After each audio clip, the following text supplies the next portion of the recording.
Hello, good morning, and welcome to the First Unitarian Universalist Church of San Antonio.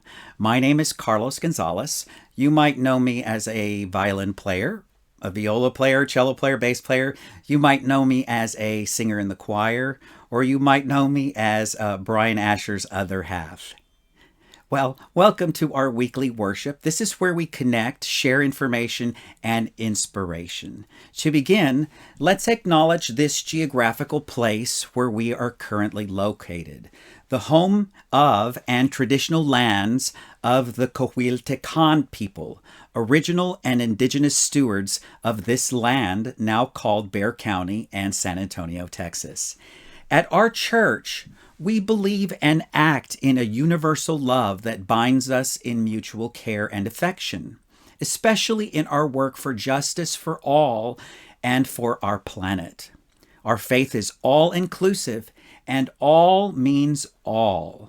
If you are new to us or visiting us for the first time today, we welcome you to sign in on the chat stream and fill out our visitor's card. We'd like to get to know you and follow up with you later. Wherever you are in life's journey, we hope that you will find your place here with us.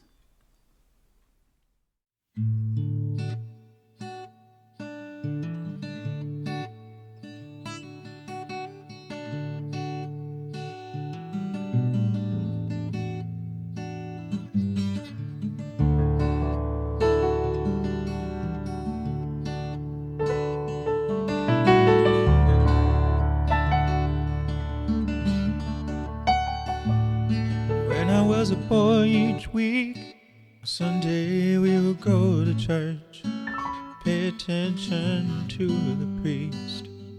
He would read the holy word and consecrate the holy bread, and everyone would kneel and bow. Today the only difference is everything is holy now. Everything is holy now.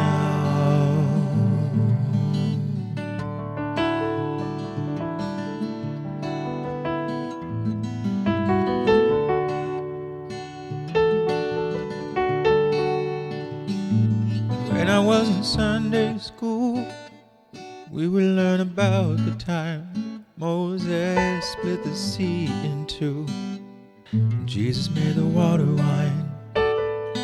I remember feeling sad that miracles don't happen still, but now I can't keep track, 'cause everything's a miracle. Everything's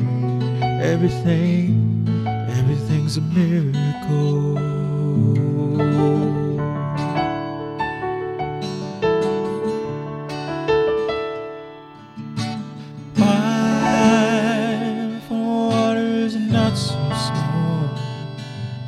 Even better magic trick is that anything is here at all. So the challenging thing becomes not to look for miracles, but finding where there isn't one. When holy water was rare at best, it barely wet my fingertips. Now I have to hold my breath like I'm swimming in a sea of it.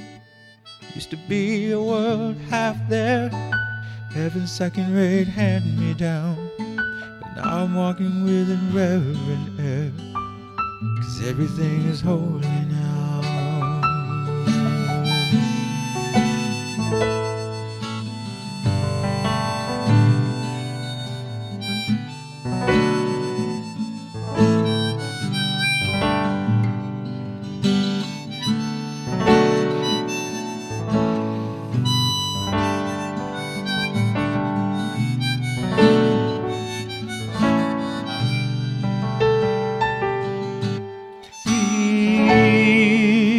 Questioning child's face, say it's not a testament.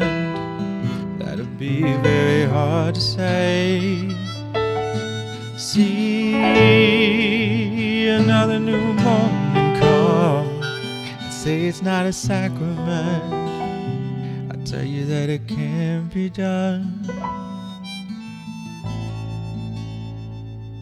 This morning outside I stood, saw a little red winged bird shining like a burning bush, singing like a scripture verse.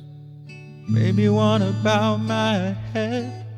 I remember when church let out, how things have changed since then. Everything is holy now. Used to be half a world that heaven's second-rate hand-me-down, but I'm walking with a reverend air, 'cause everything is holy now.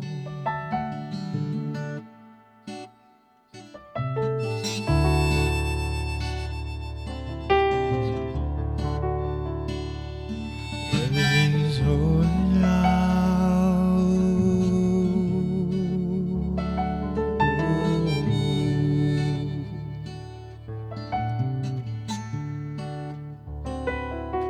Everything is holy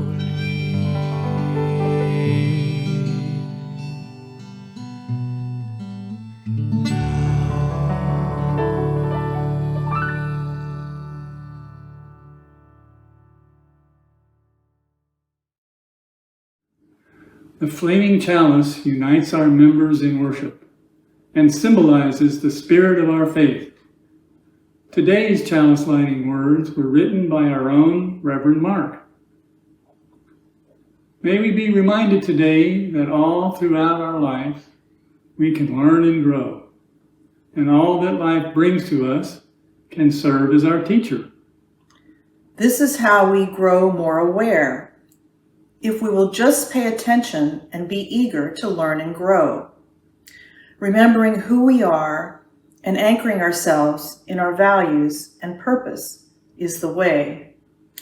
It is a lifelong work to become the person we choose to be. We are called as Unitarian Universalists to build the beloved community where all are welcome as blessings, and the human family lives in forgiveness and grace, whole and reconciled. We know that this aim takes work, and so we are committed to live and behave as a community in covenant. Let us recite our covenant that articulates our guidelines and binds us together in community. The words can be found on your screen. Love is the doctrine of this church. The quest of truth is its sacrament, and service is its prayer. To dwell together in peace, to seek knowledge in freedom, to serve humanity in fellowship, to the end that all souls shall grow into harmony with the divine. Thus do we covenant with each other. We live in interdependence with all of existence. While we all have resources of creativity for which we are responsible, we also live in circumstances over which we can exercise little control, other than the control of our own responses and choices. That self-control is, of course, the key to getting along and exercising our responsibilities. Most of us neither accept only one way to live, nor certain revealed answers as our only path of ethical and religious life. We are more a people of questions, like how do we move forward in concert with our wider communities and others of differing beliefs and attitudes? Good tools for the journey are humility and the capacity for awe and service. That humility calls us to remember that while we may be people of the question, of scientific fact, and even of skepticism, we can still be people of an abiding sense of the mysteries of which we are a part. Today we consider how life is holy. As a way for us to connect as a community. You're invited to share a joyful event, a sorrow or concern, by entering it on the chat stream. Please let us know what's in your heart, for ours is a welcoming community where we come connected to one another, a spiritual community becoming fully alive, a sharing community where our joys are amplified, a caring community where our sorrows are held in our hearts and in compassion. At this time, may we listen more deeply and grow more involved with each other as we deepen our connections. Let's join now in silent meditation and write our joys and sorrows on the chat screen while Jaime plays our meditation music.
I invite you to take a deep cleansing breath and exhale. For all our joys, sorrows, and concerns, may we feel empathy and compassion. And for all that is unspoken, may the caring of our community offer a space of deep kindness, loving, and just action. It is said that you don't really know something until you teach it to another. In this spirit, we really don't know our own wholeness until we see the wholeness of another, or work to serve the wholeness in our world. Wholeness is a sense of our own fullness, a spiritual realization of our own strength and beauty and abundance. It's given when we give of ourselves. We heal ourselves by healing others. We put back together our own lives by working to put together the lives of others. May it be so.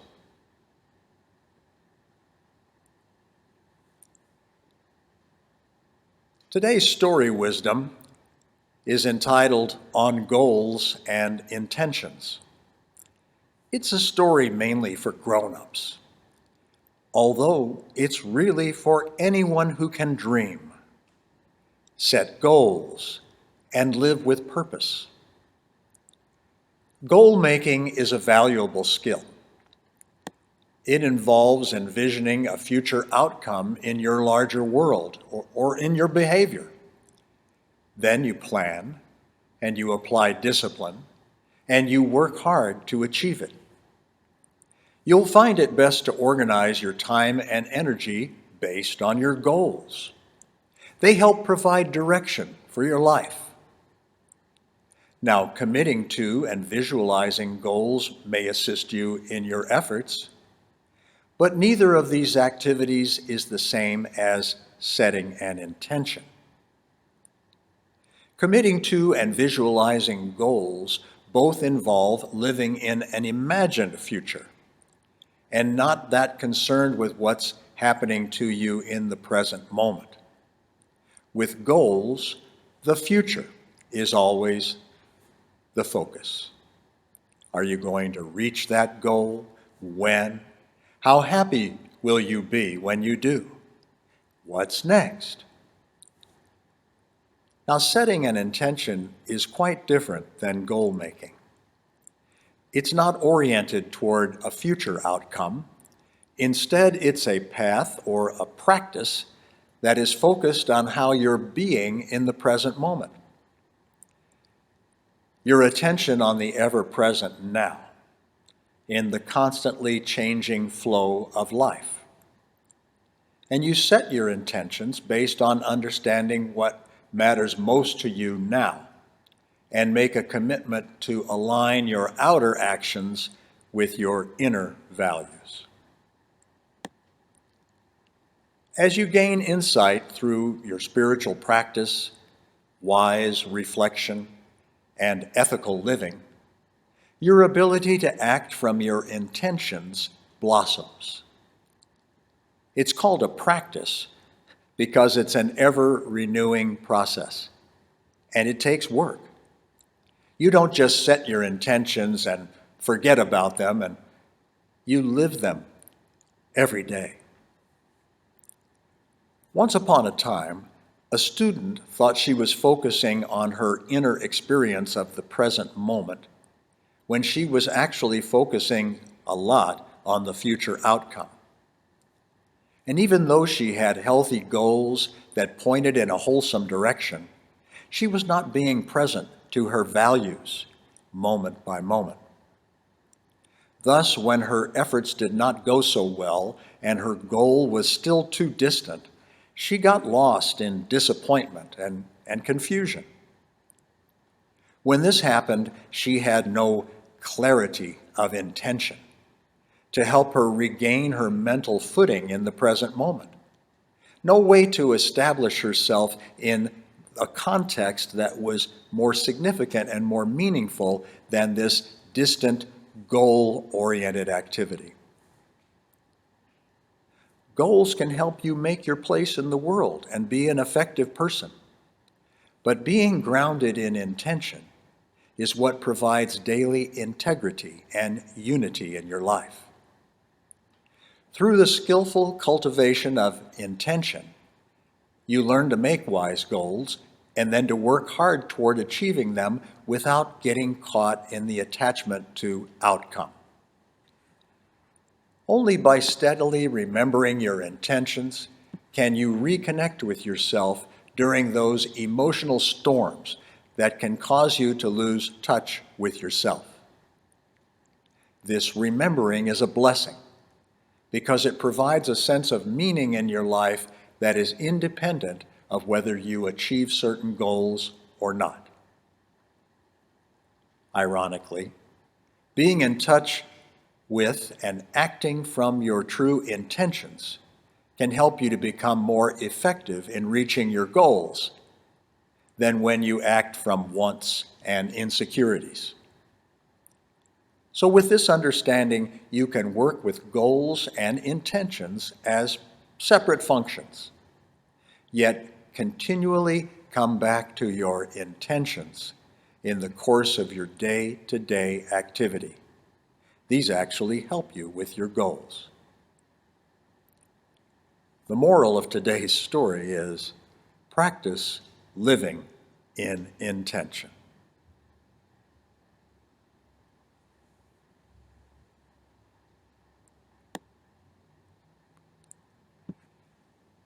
It's now time for the Offertory. The Offertory brings us the opportunity to share our gifts that have nourished our hearts and can bring inspiration and care to others. You may make an offering on our online giving portal through the link on the screen, or mail a check made out to First UU Church. Let's now enjoy our Offertory Anthem by Lyra Noble and her adaptation of one of our favorite hymns, When Our Heart is in a Holy Place.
We are grateful for the opportunity to share generously. And thank you, Lyra, for sharing so generously with us today with this beautiful music. Let's listen to these words about gratitude, written by Steve Garnaas Holmes. Gratitude is not an emotion that comes upon us without our control. It's not dependent on what happens to us, but on our intention.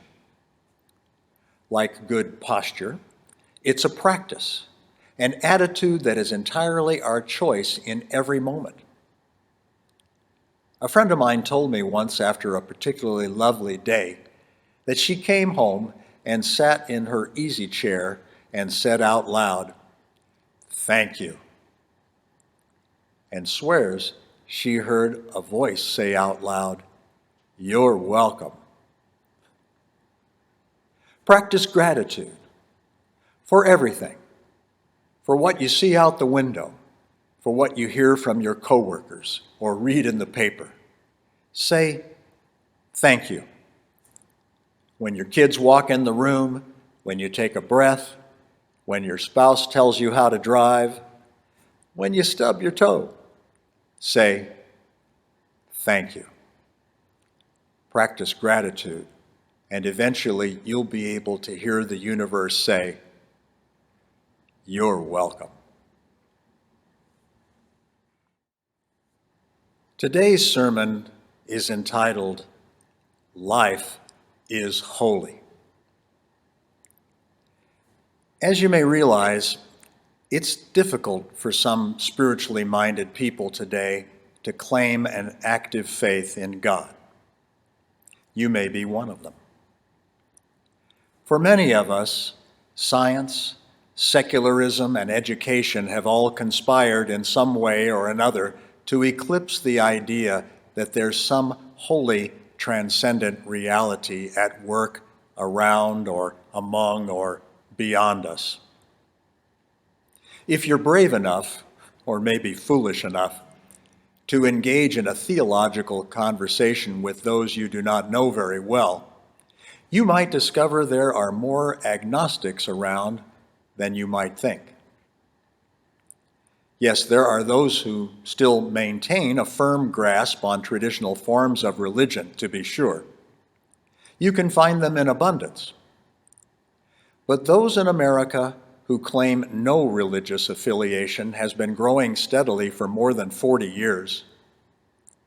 Sociological surveys and studies of the U.S. population indicate there's a profound shift going on within the religious soul of America, where fewer and fewer people identify themselves in terms of the dominant religious traditions of our past: Protestant, Catholic, Jew. Episcopal priest turned college professor Barbara Brown Taylor makes an intriguing assertion in one of her books. She claims that the whole world is imbued with the holy, with a transcendent reality that we humans can detect, sometimes faintly and other times dramatically. It's contained in the experiences of life when we feel caught up in beauty, gratitude, awe, wonder, love, hope, joy, or a sense of peace. Sometimes this comes simply as an emotional awareness that our lives have been blessed and we feel a deep sense of gratitude. It may come in a moment when someone or something touches our hearts with love, hope, or forgiveness. It might be a spine-tingling wonder that comes from gazing at Niagara Falls or into the Grand Canyon, or having a baby curl its hand around your pinky, or listening to breathtaking music in a symphony concert. We often have trouble putting words on these moments.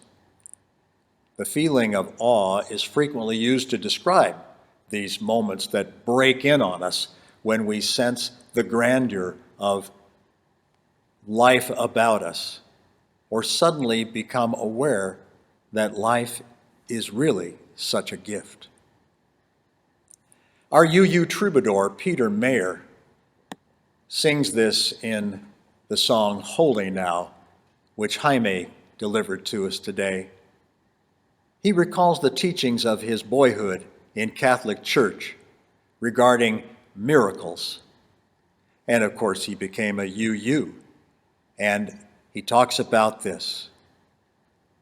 Wine from water is not so small, but even a better magic trick is that anything is here at all. So the challenging thing becomes not to look for miracles, but finding where there isn't one. That's what many people call being spiritual instead of religious. And from this perspective, the goal of a spiritual life is simply to wake up to the presence and activities of things that are holy and occur within us and around us on occasion to give life more value and meaning. Those who are most sensitized to the holy often claim that it's not necessary to make assertions about the existence of God or offer rational claims about how a transcendent power or reality really functions. Whether the awareness comes from a poet like Maya Angelou or from an astrophysicist like Neil deGrasse Tyson, they invite us to open ourselves to these holy moments, what Albert Schweitzer called a reverence for life. He was struck by that image that became the purpose of his life while being transported upstream on a boat in the Ogowe River from Lambaréné, Gabon, where he built his medical practice that won him the Nobel Peace Prize. It was there that Schweitzer honed his philosophy of reverence for life. These moments of grasping or being grasped by the holy is what traditional religious communities have tried for generations to structure and promote, often not successfully. Instead of claiming that God has decreed moral laws for humanity, as many religions demand, those who have a spiritual orientation often suggest that ethical living flows out of the awareness of the holy, that reverence for life. It seems that more and more of us today have discovered that going to church and doing church-type things actually may not be the best way to open ourselves to the activity of the holy that is always at work in and around us. We might do better to pay attention to things that create love, the ordinary things that generate a sense of reverence within us, about which Peter Mayer sings. When I was in Sunday school, we would learn about the time Moses split the sea in two and Jesus made the water wine. And I remember feeling sad that miracles don't happen still. But now, I can't keep track, because everything's a miracle. Everything. Everything. Everything's a miracle. Whew. I got goosebumps just saying those words. Such reverence for life, many mystics claim, is the recognition of something greater than ourselves. Experiences that we know are beyond our creation or control, like falling in love, or being captivated by the beauty or the power of nature, or discovering forgiveness when we expected judgment. The Hebrew Scriptures are filled with voices speaking eloquently about their awareness of a holy other. Ancient spiritual voices personalize the holy by referring to the Creator. But it's their experience, actually, of the so-called creation that stirs their hearts and souls. Barbara Taylor attributes her spiritual awakening to paying careful attention to the holy moments that show up in her life.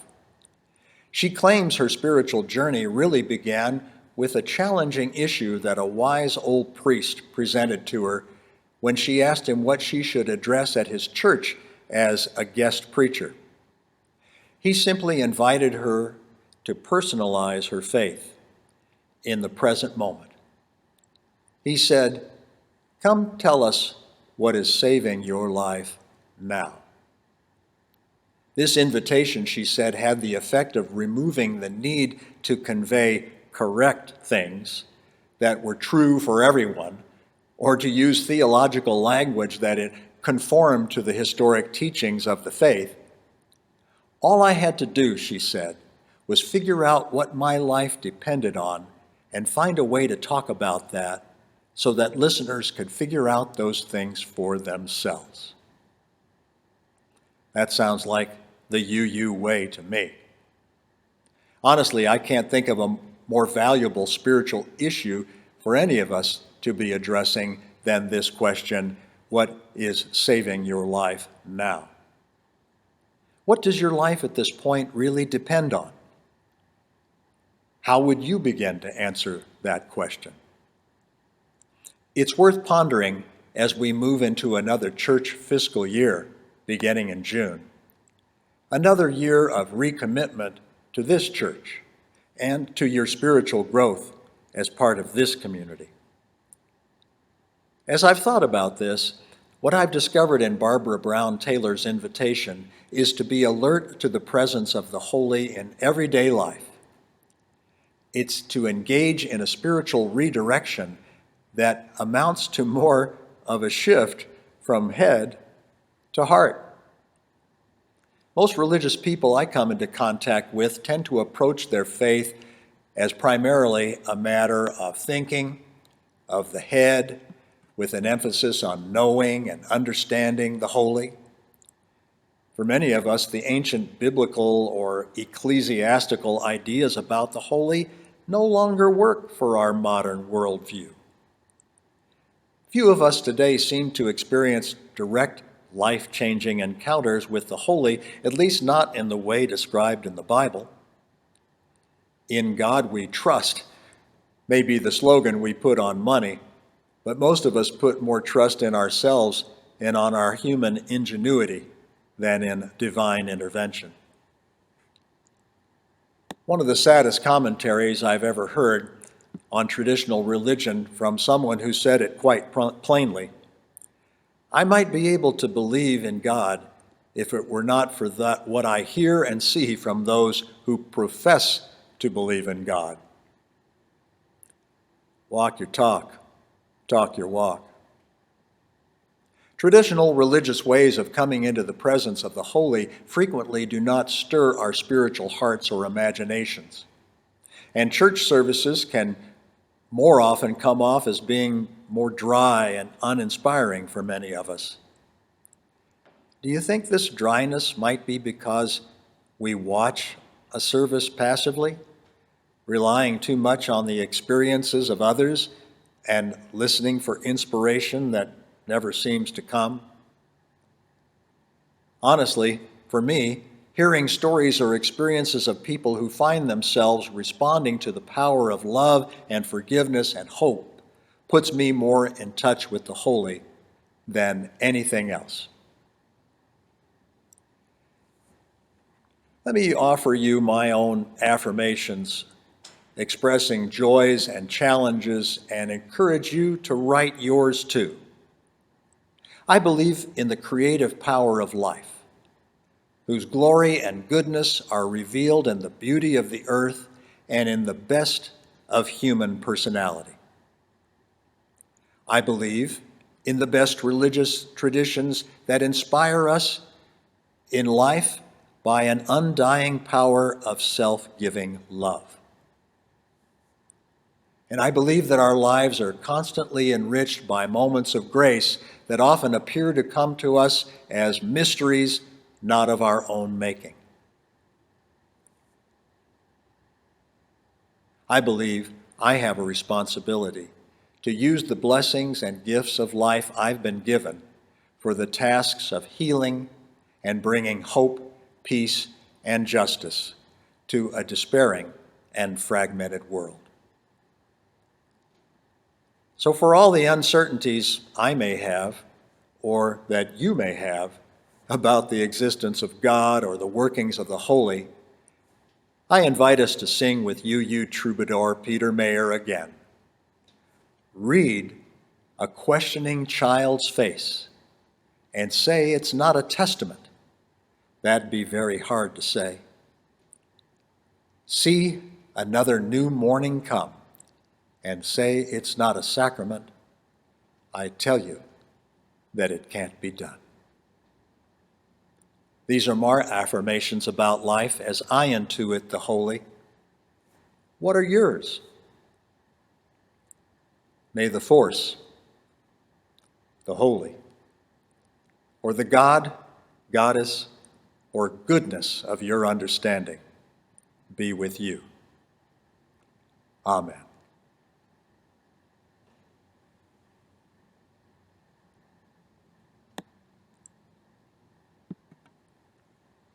Ever notice how we ask each other questions that subtly try to fix or advise? Contrast that with sharing a problem with someone who wants to listen and knows how to ask honest, open questions, such as, have you had a problem like this before? If so, what did you learn that might help you grow?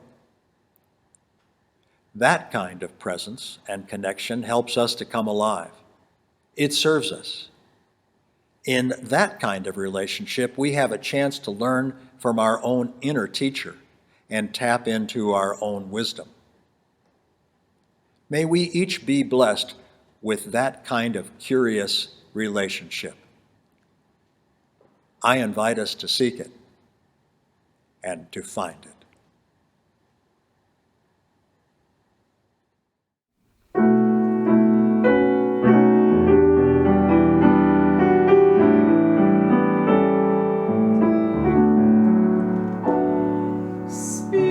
Spirit of life, come unto me. Sing in my heart all the stirrings of compassion.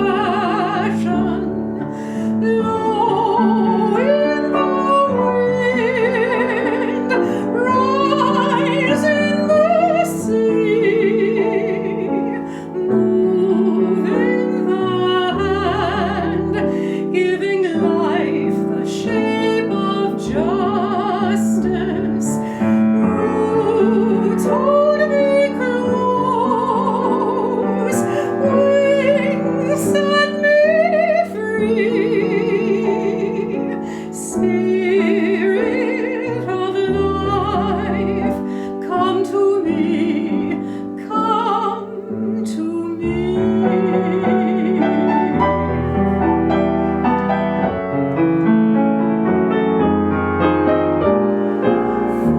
Fuente de amor, ven hacia mí y al corazón cántale tu compasión.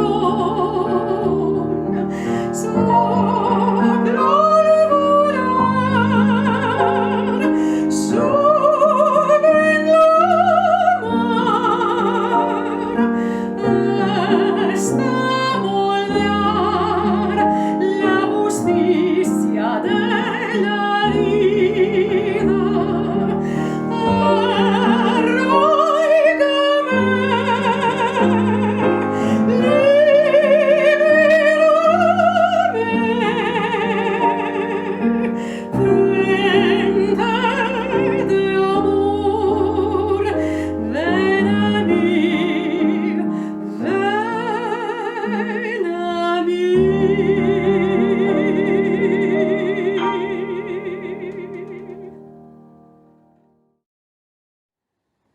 Thank you, Emilia and Bill. Let's now enjoy the postlude by Jaime and the gathering afterward during our coffee hour.